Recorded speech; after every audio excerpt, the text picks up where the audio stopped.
மொராக்கோவிலிருந்து ஆயிரக்கணக்கான புலம்பெயர்ந்தோர் கடல் வழியாக சியூட்டா எல்லைக்குள் நுழைய முயன்றதில் இதுவரை குறைந்தது 67 பேர் உயிரிழந்தனர். இந்த சம்பவத்தை தொடர்ந்து சட்டவிரோத கடல்வழி நுழைவுகளை தடுக்கும் நோக்கில் சியூட்டா நகரின் கடல் பகுதியில் மிதக்கும் பாதுகாப்பு தடுப்புகளை அமைக்கும் பணியில் ஸ்பெயின் அரசு தீவிரமாக ஈடுபட்டு வருகிறது. வட ஆப்பிரிக்க கடற்கரையில் அமைந்துள்ள ஸ்பெயினின் சியூட்டா நகரம் தற்போது உலக நாடுகளின் கவனத்தை ஈர்த்துள்ள முக்கிய எல்லை பகுதியாக மாறியுள்ளது. கடந்த ஒரு வாரமாக மொராக்கோவைச் சேர்ந்த பல்லாயிரக்கணக்கானோர் வறுமை, வேலையின்மை மற்றும் சிறந்த வாழ்க்கையை தேடும் நோக்கில் ஐரோப்பாவுக்குள் நுழைய முயன்று வருகின்றனர். இதற்காக கடல் வழியாகவும் நீந்தியும் உயிரையே பணயம் வைத்தும் ஸ்பெயினின் சியூட்டா எல்லையை கடக்கும் ஆபத்தான முயற்சியில் அவர்கள் ஈடுபட்டுள்ளனர்.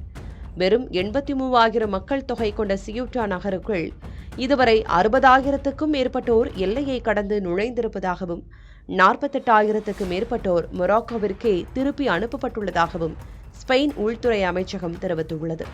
இந்த ஆபத்தான பயணத்தின் போது இதுவரை 67 பேர் உயிரிழந்துள்ள சம்பவம் அதிர்ச்சியை ஏற்படுத்தியது.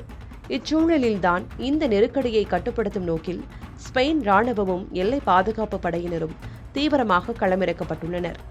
அதன் ஒரு பகுதியாக ஸ்பெயின் அரசு தற்போது சியூட்டா கடற்கரையில் சுமார் 500 மீட்டர் நீளமுள்ள மிதக்கும் கடல் தடுப்பை அமைத்துள்ளது.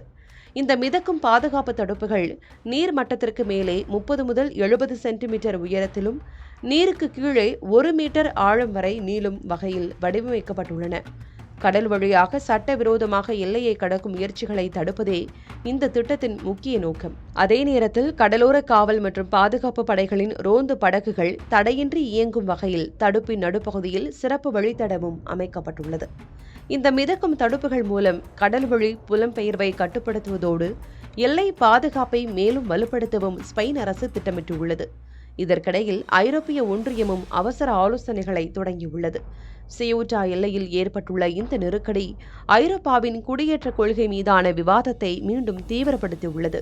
மனிதாபிமான பொறுப்புக்கும் எல்லை பாதுகாப்புக்கும் இடையே சமநிலையை எவ்வாறு ஏற்படுத்துவது என்பது தற்போது ஐரோப்பிய நாடுகளுக்கு மிகப்பெரிய சவாலாக மாறியுள்ளது.